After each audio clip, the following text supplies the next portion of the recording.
덤성덤성 몇 분이 앉아 계시지만 예배당이 꽉 찬 것 같습니다. 여러분 한 사람 한 사람의 자리가 너무 귀합니다.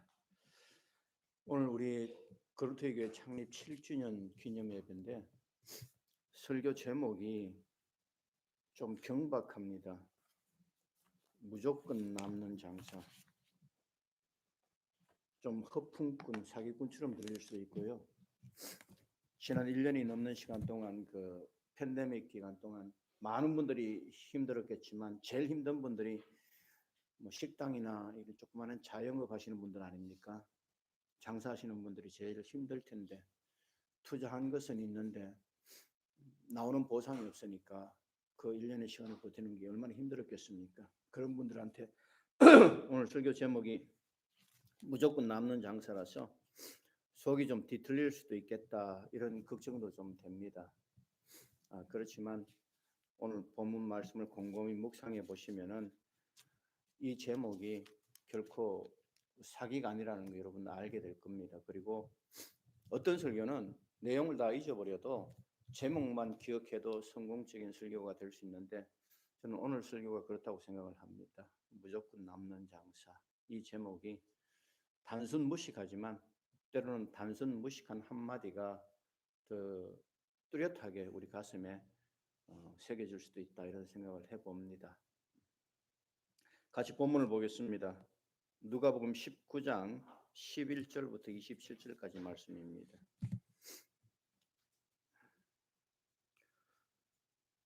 오늘은 성도님들이 나와 계시니까 저와 여러분이 한 절씩 이렇게 교독을 한번 해보겠습니다. 그들이 이 말씀을 듣고 있을 때에 비유를 더하여 말씀하시니 이는 자기가 예루살렘에 가까이 오셨고 그들은 하나님의 나라가 당장에 나타날 줄로 생각합니다.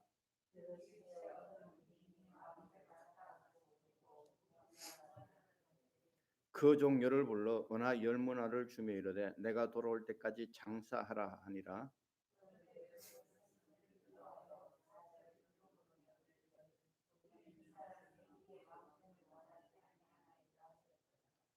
귀인이 왕위를 받아가지고 돌아와서 은하를 준 종들이 각각 어떻게 장사하였는지를 알고자 하여 그들을 부르니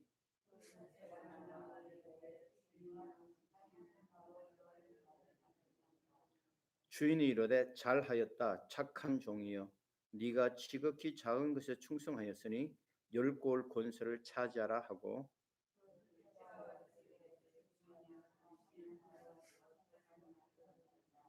주인이 그에게도 이르되 너도 5골을 차지하라 하고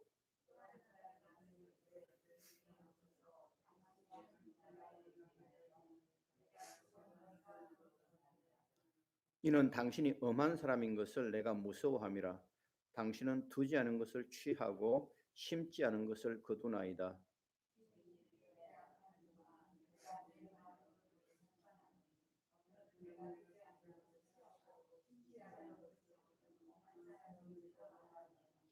그러면 어찌하여 내 돈을 은행에 맡기지 아니하였느냐? 그리하였으면 내가 와서 그 이자와 함께 그 돈을 찾았으리라 하고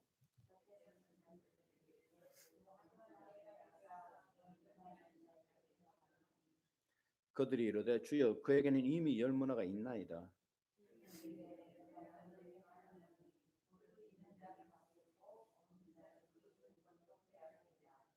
우리 같이 읽을까요? 그리고 내가 왕됨을 원하지 아니하던 저 원수들을 이리로 끌어다가 내 앞에서 죽이라 하였느니라. 아멘. 주님이 이 말씀을 하신 배경이 11절에 설명이 되어 있습니다. 그들이 이 말씀을 듣고 있을 때에 이 비유를 다하여 말씀하시니 이는 자기가 예루살렘에 가까이 오셨고 그들은 하나님의 나라가 당장에 나타날 줄로 생각함이라. 그들은 누구죠? 예루살렘 입성을 눈앞에 두고 있습니다. 제자들이 3년 동안 지금까지 예수님을 따라다녔습니다. 그 제자들의 생각에는 예루살렘에 입성하면은 이제는 정말 이 일이 진행대로 이 일이 잘 진행되고 생각대로 그리고 그들이 기대했던 대로 하나님의 나라가 나타날 줄로 생각했습니다. 하나님의 나라가 나타나는 것은 무슨 의미입니까? 지난 3년 동안의 모든 투자가 보상받을 수 있는 그런 시기가 왔다는 거예요. 보상은 당연한 것이고 내 몫이 얼마냐, 그래서 누가 크냐 하는 이런 다툼을 하는 것은 당연한 심리예요. 이제 예루살렘에 들어가기만 하면은 호산나 하고 왕으로 사람들은 예수님을 환영하게 될 것이고, 예수님은 왕권을 나타낼 것이고 왕국을 이루실 것이고 통치하실 것이고, 그때 제자들은 3년의 그 투자가 작은 게 아니잖아요. 그 3년 동안 시간만 투자한 것이 아니라 그들은 정말 모든 것을 올인했단 말이에요. 그러니까 그에 대한 충분한 보상을 그들은 기대하고 있었을 거예요.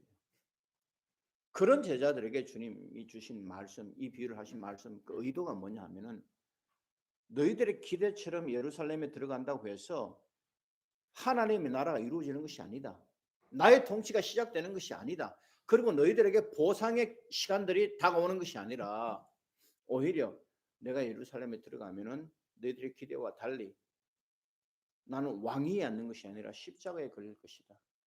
그리고 죽고 부활하고 내가 다시 올 텐데, 그 왕이 완전한 왕권을 가지고 다시 귀환할 때까지는 긴 시간이 걸린다는 거예요. 왕이 다시 돌아올 때까지는. 그 긴 시간 동안은 너희들에게 보상의 시간이 아니라 무슨 시간이라? 왕의 귀환을 기다리면서 왕이 맡긴 것을 가지고 투자하고 열심히 일해야 될 그런 시간이다. 예수님이 십자가에 못 박혀서 돌아가시고 난 다음에 제자들의 마음은 정말로 허탈했을 거예요. 남은 게 없잖아요. 투자는 했는데 남는 게 하나도 없어요. 경력도 단절됐어요. 과거에 하던 일로 돌아가기도 힘들고, 뭔가 새로운 일을 하기에도 정말 아무것도 없는 막연한 그런 심정일 거예요. 그때에 주님이 이 말씀을 기억하고 그걸 억울하게도 생각하지 말고 안타깝게도 생각하지 말고 당연한 것처럼 받아들이고 다시 마음 다잡고, 내가 다시 돌아올 때까지 너희들은 내가 맡긴 걸 가지고 열심히 장사하고 있으라. 이런 의도에서 이 말씀 주신 거예요. 제가 2월 달부터 우체국에서 이제 풀타임으로 일을 시작했습니다. 처음 이제 직장에 출근을 딱, 제 딸하고 나이가 비슷한 슈퍼바이저가 묻더라고요. 다른 사람들은 다 은퇴할 나이인데 왜 당신은 지금부터 이제 풀타임으로 일을 하려고 왔느냐. 그래서 제가 그렇게 대답을 했죠. 어영부영 은퇴를 하고 나니까 내가 리타이어먼트 플랜이 하나도 없다. 그래서 당분간은 좀 풀타임으로 일을 해야 될 것 같다. 그렇게 대답을 하니까 그 슈퍼바이저가 좀 이렇게 딱한 듯이 나를 이렇게 쳐다봐요. 그 눈빛 때문에 저도 내 마음이 딱해졌어요. 아침에 이제 출근을 하려고 나서면은 간혹 집사람이 뒤에서 좀 한숨을 쉬는 소리가 들려요. 남들은 다 은퇴하고 이제 쉬어야 될 시간에 전화에 일하러 간다고. 그러면서 한 그 푸념이 제 귀에까지 이렇게 들릴 때가 있는데, 그때는 제 마음이 참 미안하고 민망합니다. 그래서 제 인생을 이렇게 돌아보면은 어떤 때는 정말 제 인생이 우여곡절과 수많은 사연들과 사건들과 어떤 결단들과 선택, 그런 것들이 쌓이고 모여서 이렇게 마치 대하소설처럼 이렇게 긴 시간을 흘러가지고 여기에 도달해 와 있다, 이런 느낌이 들 때가 있는가 하면은, 또 반면에 어떨 때는 나도 모르는 사이에 부지불식간에 내 인생이 어느덧 여기까지 와버렸다, 이런 생각이 들어서 굉장히 당황스러울 때도 있어요. 아무튼 몇 달 동안 평생 안 해보던 그 육체 노동을 하고 있으니까 몸은 피곤하고 마음은 초라해져 있을 때에 우리 엄 목사님 전화를 주셨어요. 이거 오늘 이제 이번 주일이죠. 창립 7주년 기념주일인데 목사님이 설교를 좀 해주셨으면 좋겠습니다. 근데 그 부탁을 처음 들었을 때는 도저히 못할 것 같았어요. 왜냐하면 내가 설교를 준비할 수 있는 물리적인 시간을 내기가 너무 힘들었어요. 그리고 마음이 너무 이렇게 낮아져 있어가지고 하나님의 말씀을 감히 내가 선포할 수 있을까 자신감이 없었어요. 그래서 며칠간 이렇게 고민을 해봤는데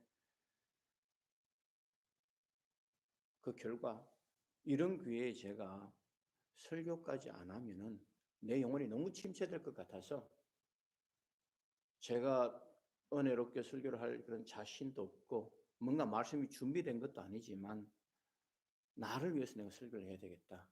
이런 이기적인 동기 때문에 목사님이 제가 설교하겠습니다 하고 이제 대답을 드리고 난 다음에 이 누가복음의 말씀을 묵상하다가 오늘 이 본문에 와서 이 본문이 내 마음을 채우기 시작했어요. 그래서 이 본문을 통해서 제가 제 인생을 다시 돌아보게 됐고 제 미래를 다시 바라보게 됐고 제 영혼이 채워지고 제 삶이 다시 한번 세워지는 힘을 얻었습니다. 오늘 이 말씀이 여러분들에게도 채워지고 세워지는 그런 은혜가 있기를 주의 이름으로 축원합니다.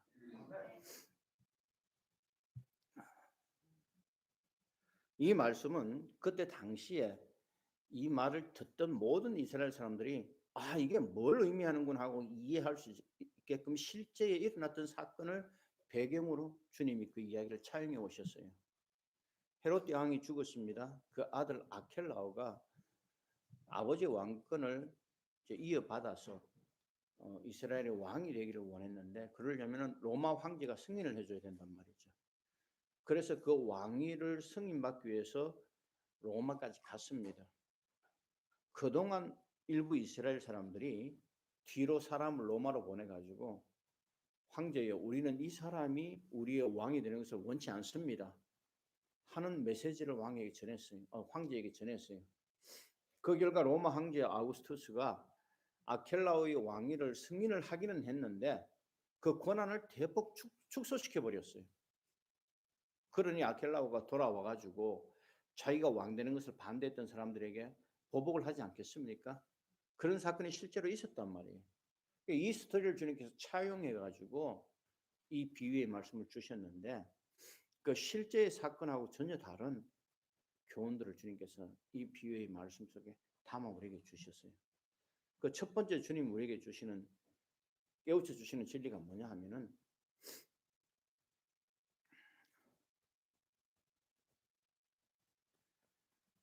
시간에 대한 오해를 주님께서 바로잡아 주기를 원하셨어요. 제가 말씀드린 것처럼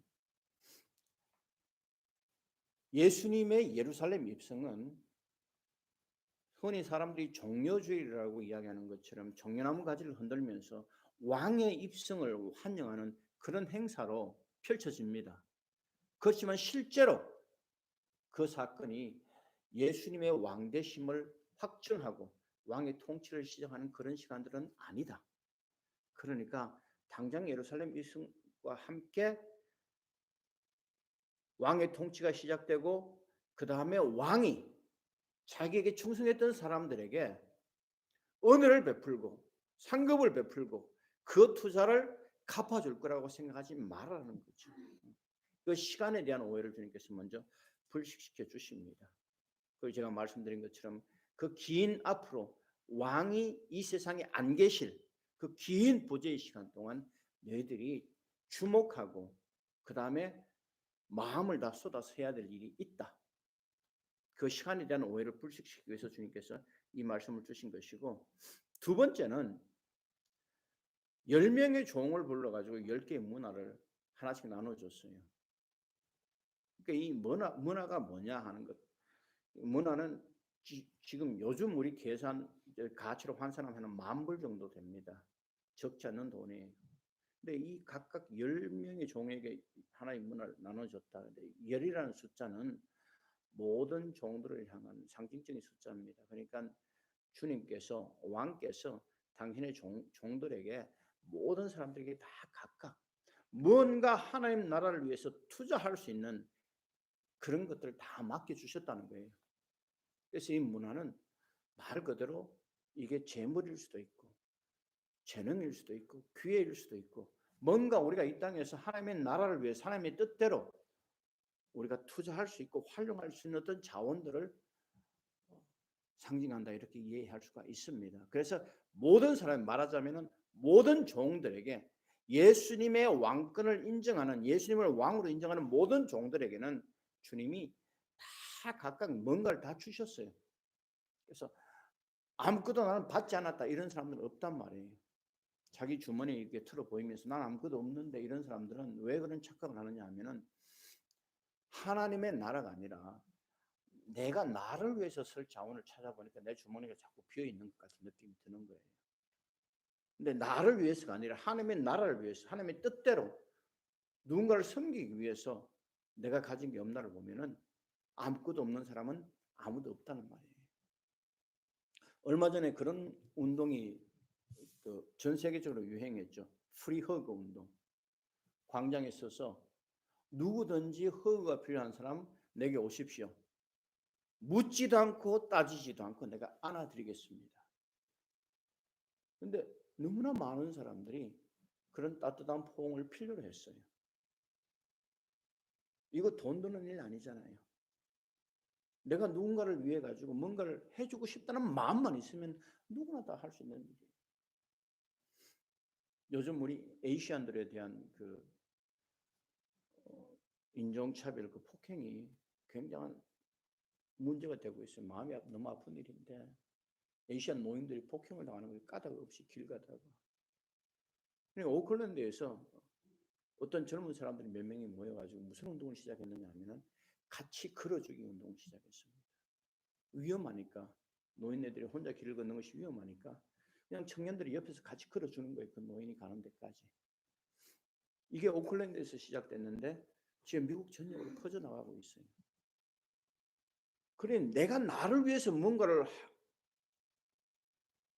하고 싶은데 하고 내 주머니를 뒤지면은 좀 허전할 수 있지만 그게 아니라 내가 하나님의 이름으로 하나님의 나라를 위해서 주님의 뜻대로 뭔가를 한번 사용해 보겠다, 투자해 보겠다라고 생각하면은 뭐든지 없는 사람은 없어요. 다 가지고 있어요. 이것이 주님께서 두 번째 겹쳐 주시는 진리입니다. 그리고 세 번째 주님께서 가르치기를 원하는 이 비유의 뜻은 뭐냐 하면은 뭐든지 투자한 사람은 다 남는다는 거예요. 이 투자에는 실패가 없어요. 손해보는 게 없어요. 무조건 남게 돼 있어요. 그래서 오늘 설교 제목이 무조건 남는 장사예요. 10문화를 한 문화를 투자해서 10문화를 남기든 5문화를 남기든 그 문화를 제대로 투자를 한 사람은 다 남겼어요. 얼마나 남을지는 그건 뭐 차이가 있겠지만 못 남긴 사람은 아무도 없단 말이에요. 이게 무조건 남게 돼 있단 말이에요. 실패한 사람은 왜 실패했느냐? 투자해서 실패한 이유는 딱 하나밖에 없어요. 투자 안 하는 거예요. 아무 것에도. 이 실패한 종의 결정적인 이유는 뭐냐 하면은 이 투자한 사람의 이 투자를 맡긴 왕의 의도를 오해하는 거예요. 이게 주님이 오늘 비유에서 가르치는 제일 중요한 진리입니다. 너희들에게 투자를 맡긴 사람의 의도를 제대로 이해를 하라는 거예요. 왕이 종들을 불러서 문화를 맡긴 이유는 뭐예요? 그 종들이 열심히 일해가지고 그 결과로 뭔가 남는 것이 생기면은 그걸로 내가 덕을 보겠다는 게 아니에요. 결과가 어떻게 됐어요? 열 문화를 남긴 종에게는 정말 잘했다라는 칭찬과 함께 열 고을의 권세가 주어졌어요.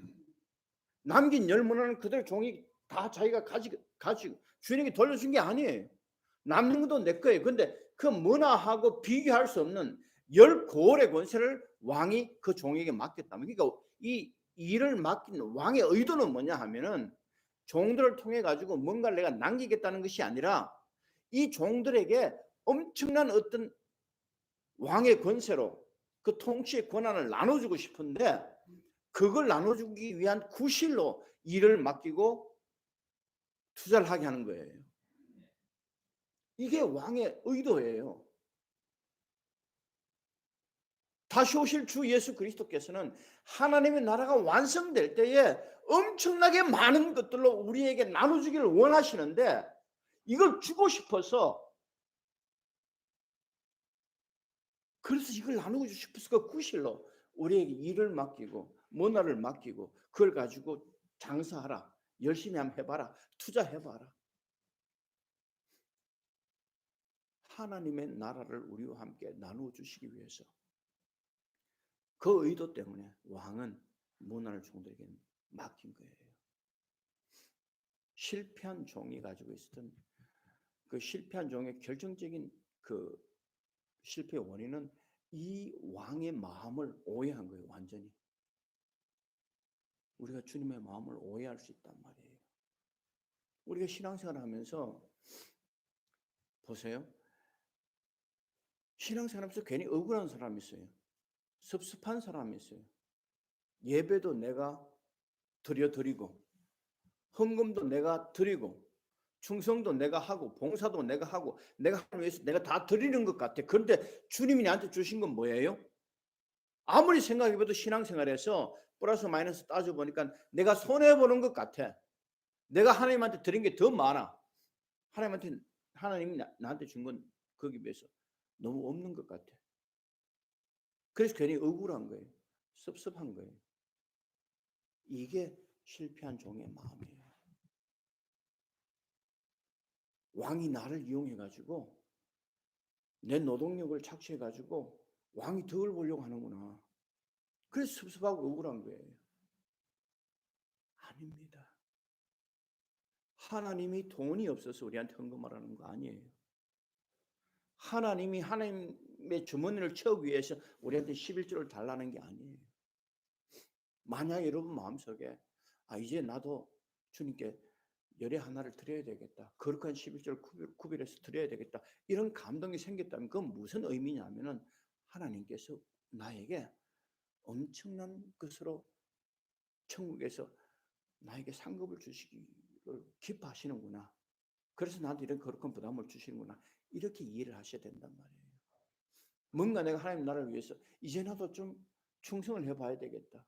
내가 가지고 있는 것들로 주님의 나라를 위해서, 교회를 위해서 뭔가 헌신해 봐야 되겠다. 이런 부담이 생기면은 주님이 내 노동력을 착취하고 내 시간을 뺏어가겠다 이런 의도가 아니라 하나님께서 나에게 정말 풍성한 것을 갚아주시기 위해서 나에게 이런 부담을 주시는구나. 이렇게 이해를 하셔야 된단 말이죠. 이것이 문화를 맡긴 왕의 심정이에요. 이걸 이해하라는 거죠. 그러면은 모든 인생에서 정말 주님이 맡기신 대로 믿음으로 살아보겠다고 생각하는 사람에게는 인생에 손해가 없습니다. 이게 무조건 남는 장사예요. 남을 수밖에 없는 장사예요. 남는데 그냥 남는 게 아니에요. 엄청나게 풍성하게 남을 수밖에 없는 장사가 믿음으로 사는 거예요. 여러분, 예수 그리스도께서 우리 왕 되심을 믿습니까? 예, 저도 믿습니다. 왕 되신 예수님께서 다시 오실 것을 여러분 믿고 기다리십니까? 예, 저도 믿고 기다립니다. 그러면은 우리가 왕 되신 주님이 다시 오실 것을 믿고 있다면은, 정말 그분의 왕의 귀환을 기다리고 있다면은 우리가 그것을 믿고 있다는 증거가 뭐예요? 뭘로 우리는 그 믿음을 나타내 보일 수가 있습니까? 그분이 가시면서 우리한테 맡기신 일을 하고 있는 것, 그것이 그분을 기다린다는 증거가 아니겠어요? 주님이 말씀을 주고 가셨으니까 우리 말씀을 붙잡고 사는 거예요. 할렐루야. 주님 부재의 시간에 우리에게 교회를 주시고 그 교회 공동체가 함께 모여서 예배 드리는 것을 주님께서 기뻐하시고 그렇게 예배하는 자를 찾으시니까 우리는 예배를 드리는 것이죠. 아멘. 그리고 주님은 그 시간 동안 내가 너희들에게 맡긴 거룩한 사명, 영혼들을 구원하라고 우리에게 부탁하셨으니까 우리가 복음 전하고 선교하는 것이죠. 주님이 우리에게 잠시 주님과 우리가 떨어지는 이 시간 동안 기도라는 기도의 특권과 책임을 주셨으니까 우리는 그것 때문에 기도하는 것이죠. 예수님이 성천하시면서 맡기신 그 일을 하고 있는 것이야말로 그분이 다시 오실 것을 내가 기다리고 있다는 증거가 아니고 뭐겠습니까? 믿음으로 우리가 이 일을 행하고 있다면 그 인생은 무조건 성공하는 거예요. 망할 수가 없는 거예요. 인생 망하는 이유 딱 한 가지입니다. 본문에 따르면 예수 그리스도가 우리 삶의 왕인 것을, 우리의 왕인 것을 인정하지 않는 것. 우리는 당신의 왕됨을 원치 않습니다. 예수님이 나의 왕이 아닙니다. 나의 구원자가 아닙니다. 그렇게 주님의 왕권을 부정하는 것. 이것 한 가지가 유일하게 인생을 망치는 이유입니다. 예수님 우리의 왕인 것을 인정하고 그분이 오실 것을 다시 믿고 그리고 그분이 맡긴 것을 믿음으로 우리가 하고 있다면 그 인생에는 망할 수가 없어요. 믿음으로 뭘 하든 어떤 일에 투자하든 어떤 일에 헌신하든 무엇을 하든 그 모든 삶은 우리가 드리고 헌신하고 충성하는 것과 비교할 수 없을 정도로 엄청난 상급들이 우리에게 쌓일 줄 믿습니다. 그래서 믿음으로 사는 것은 무조건 뭐라고요? 남는 장사다. 아멘. 아멘. 미얀마에 쿠데타가 일어났어요.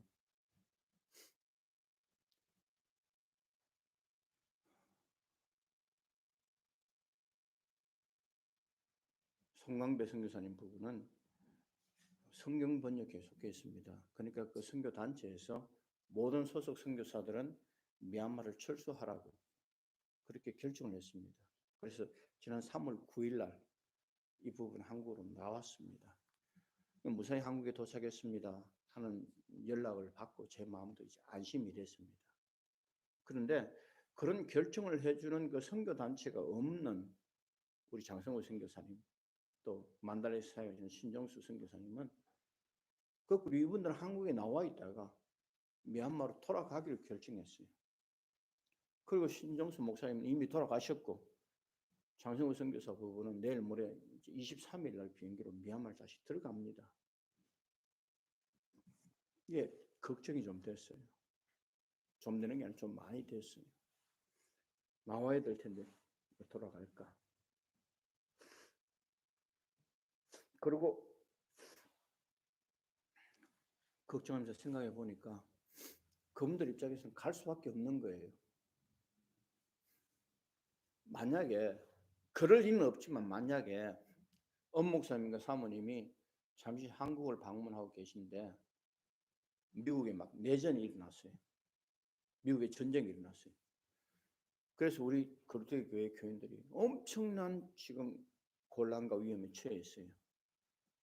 그럼 한국에 나가 있던 우리 엄목사님과 사모님이 마음이 어떻겠어요? 얼마나 돌아오고 싶겠어요?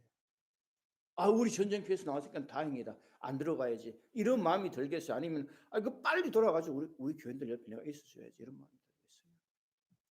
그 생각을 해보니까 미얀마로 돌아가겠다는 이분들을 말릴 수가 없는 거예요. 그래서 한 분은 돌아가셨고 또 한 가정은 내일 모레 들어가십니다. 근데 또 한 번 더 생각해 보니까 이분들은 지금 무지무지하게 남는 투자를 하고 있는 거예요. 이 세상에서는 좀 어렵고 고생스럽고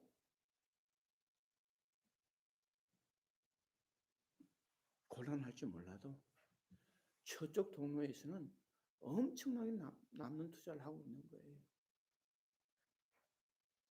주님이 맡기신 걸 가지고 인생을 그다 올인해버렸으니까 리턴이 얼마나 크겠습니까?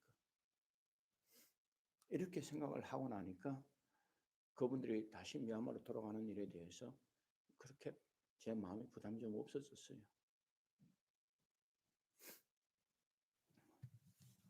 박민선 집사님 같이 예배드리고 계시죠? 현영이 이집트에 보내놓고 얼마나 마음이 걱정되고 안타깝고 그런 마음이 많겠습니까? 근데 집사님 걱정하지 마세요. 지금 박연영 선교사는 엄청나게 많은 남는 그런 투자를 하고 있는 거예요. 우리가 드린 것, 우리가 투자한 것 이거하고 비교할 수 없을 정도로 주님께서 돌려주실 줄로 믿습니다. 그것이 오늘 문학 비유의 결론이에요. 이런 생각들을 하면서 다시 제가 제 인생을 한번 쭉 되돌아봤습니다. 그러니까 몇몇 순간들이 떠오르면서 제 마음이 막 뜨거워졌어요. 샌프란시스코에서 처음에 교회를 개척하기 전에 1990년 그때 제가 교회를 개척하기 전에 먼저 청년들에게 전도하기 위해서 샌프란시스코 시리칼리지에서 학생들을 모아놓고 빈 강의실에서 하나님 말씀을 가르치는 일로 샌프란시스코 전도를 시작을 했습니다. 하루는 학생들하고 같이 성경 공부를 하고 예수 그리스도의 왕되심을 전하고 이제 예수님의 왕권을 인정하고 예수님이 내 인생의 구세주인 것을 믿고 그분을 영접하기를 원하는 사람들을 초대를 했는데 그때 5명의 학생들이 다 예수님을 믿겠다고 마음을 열고 주님을 영접을 했어요. 그 성경 공부를 끝내고 이제 신학교가 있던 그 밀밸리로 제가 돌아가면서 차를 타고 골든게이트 공원을 이렇게 지나가는데 얼마나 감사하던지 운전하면서 눈물이 쫙 흘러내렸다. 마음이 너무나 감사로 가득 찼던 그 장면이 다시 생각났어요. 마음이 뜨거워졌고요. 우리 저 길 건너편에 있는 예배당에서 우리 예배를 드리고 주일날 오후에 교회 성합차에 토요일부터 정성껏 맛있게 끓인 거 치킨숲을 싣고 커피를 싣고 페이스트리를 싣고 저 샌프란시스코 다운타운에 가서 홈레스 피플들 한 100명 정도를 섬기고 다시 성합차 타고 교회로 돌아오면서 280번 프리웨이에서 우리가 같이 이런 찬양을 했어요. 나 주님의 기쁨 되기 원하네. 내가 원하는 것 한 가지 주님의 기쁨 되는 것. 그 찬양하고 돌아오는데 얼마나 기쁜지 정말로 그냥 그 자리에서 그 순간 그대로 연결돼서 그냥 하늘나라로 갔으면 좋겠다. 이런 마음이 드는 그런 감동의 순간들이 또 내 마음속으로 이렇게 생각이 나서 제 마음이 뜨거워졌습니다. 차웅따, 미얀마 차웅따의 생명강 교회를 개척하고 그 차웅따 해변에서 우리 미얀마 성도들에게 침 내줄 때 그 장면도 생각이 났고요. 25년 동안 목회하면서 제가 침례를 줬던 133명의 그 영혼들이 얼굴이 하나씩 하나씩 떠오르면서 제 마음이 다시 풍성하게 채워졌습니다.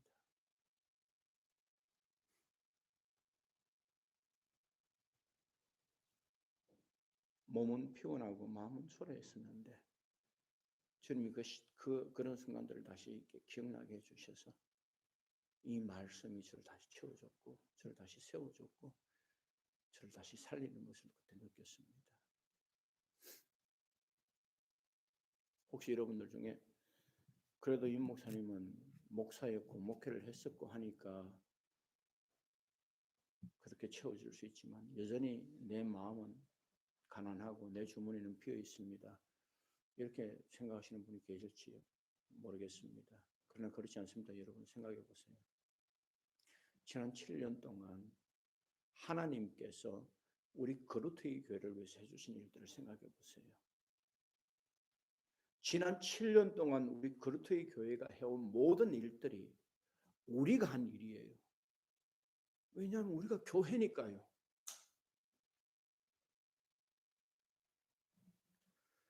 지난 7년 동안 우리는 주일 예배만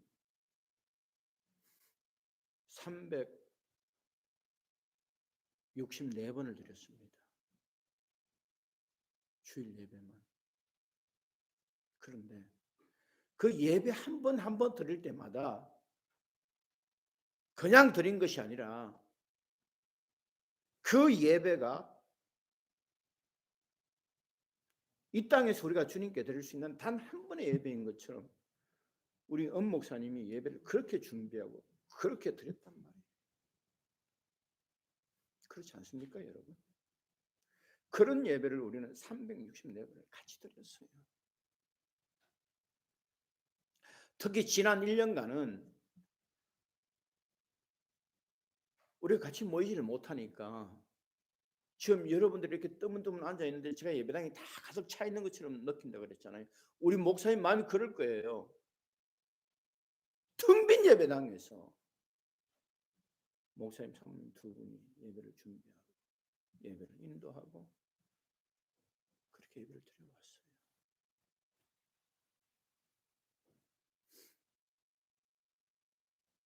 토요일 새벽 기도는 새벽에 목사님 말씀 전할 때는 죄송하지만 어떨 때는 그냥 침대에 누운 채로 우리는 설교를 듣잖아요.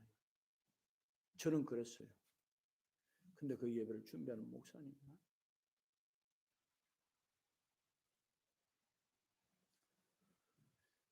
아무도 없는 텅 빈 예배당에서 기도하고 혼자 준비하고 혼자 말씀 전하고 예배를 주셨잖아요.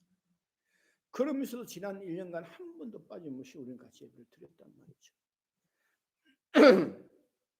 모처럼 제가 어제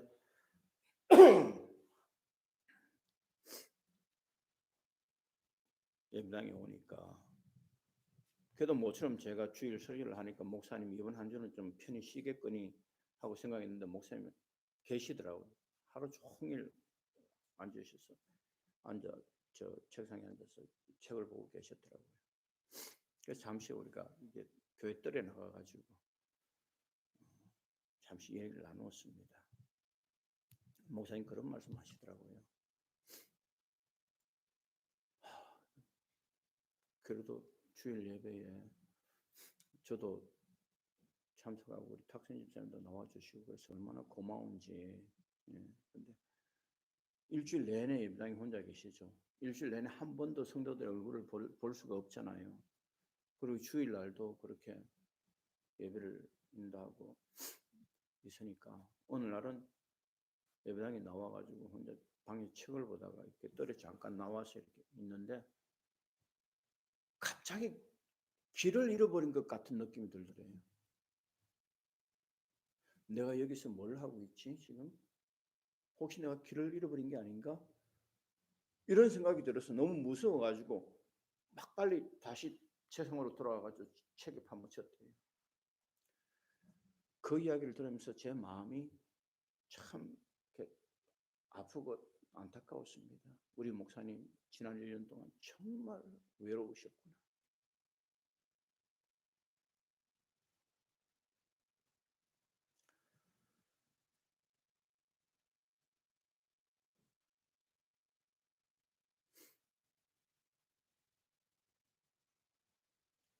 그러면서도 한 번도 예배 그러지 않고 지난 7년 동안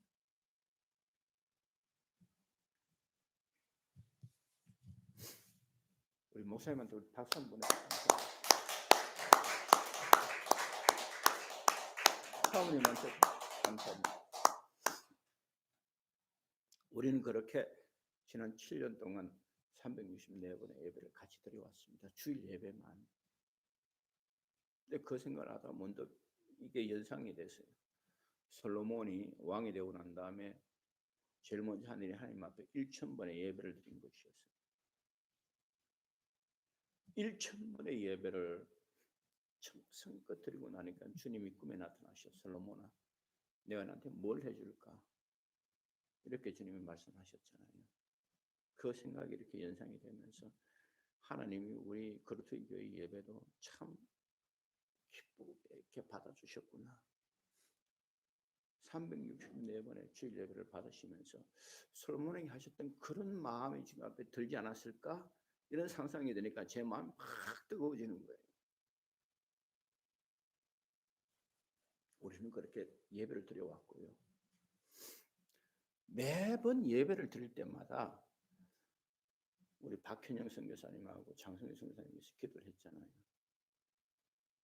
오늘은 목사님이 저를 축복해 주시느라고 두 분 선교사님들 위한 기도 빠뜨린 것 같아요.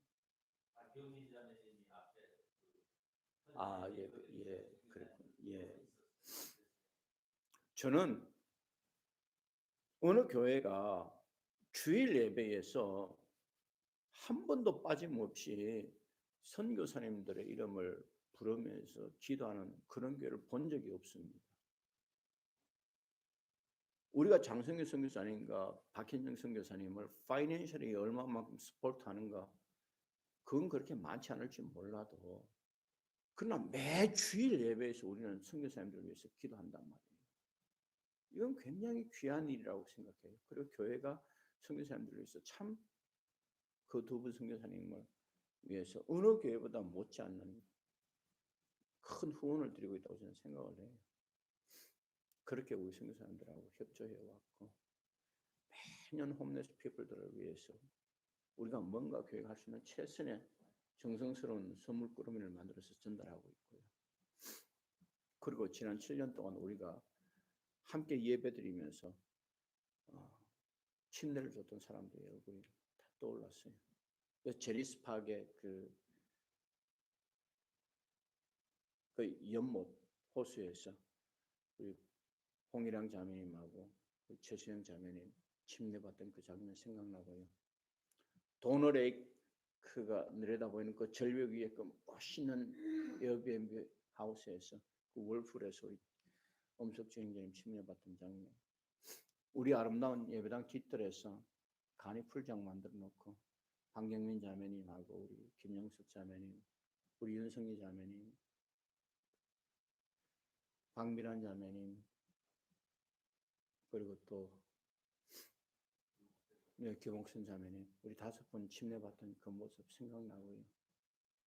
이게 다 지난 7년 동안 우리 거룩교회 같이 해온 일이에요. 그리고 이 일에 대해서 우리 주님은 기억하실 것이고 그분이 왕으로 다시 오실 때 풍성하게 갚아주시리라고 저는 믿습니다. 그러니 그분이 다시 오실 때까지 우리는 계속해서 주님께 예배를 드리고 있을 것이고요. 목사님은 앞으로도 한 주도 빠짐없이 그런 마음으로 예배를 준비하실 것이고 말씀을 전해 주실 것이고 우리는 그렇게 예배를 드릴 것이고 또 우리가 할 수 있는 최선을 다해서 선교사님들 위해서 후원하고 기도할 것입니다.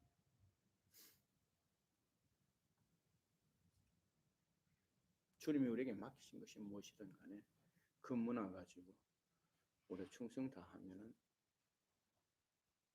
우리가 그렇게 믿음으로 산다면은 우리 인생은 엄청나게 남는 장사가 될 줄로 저는 확신합니다.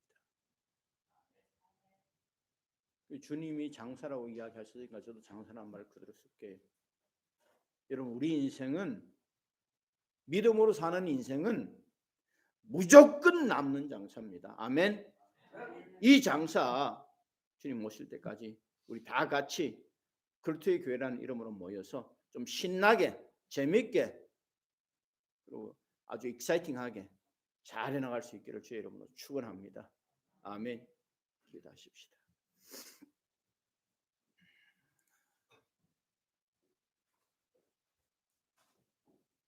마치 단 한 번의 예배를 마지막으로 이 땅에서 주님께 드리는 것처럼 우리 엄목사님 그렇게 매주마다 예배를 준비해 주시고 인도해 주신 것 감사합니다.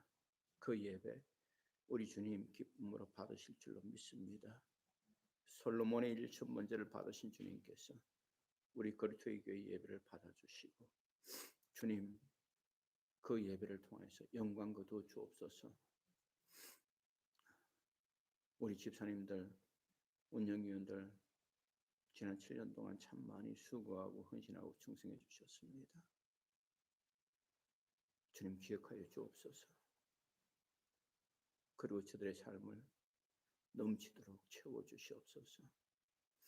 하나님 우리 거리토교회 성도님들 한 분 한 분 한 마음으로 모여서 같이 예배드리고 성도의 교제를 나누며 서로 축복하고 하는 그렇게 손에 손을 잡고 주님 나라를 위해서 여기까지 행진해 왔습니다. 왕이신 주님께서 다시 돌아오시는 날까지, 귀환하시는 날까지 우리 모든 문화들을 모아서 열심을 다해서 마음도 채워주시고 주머니도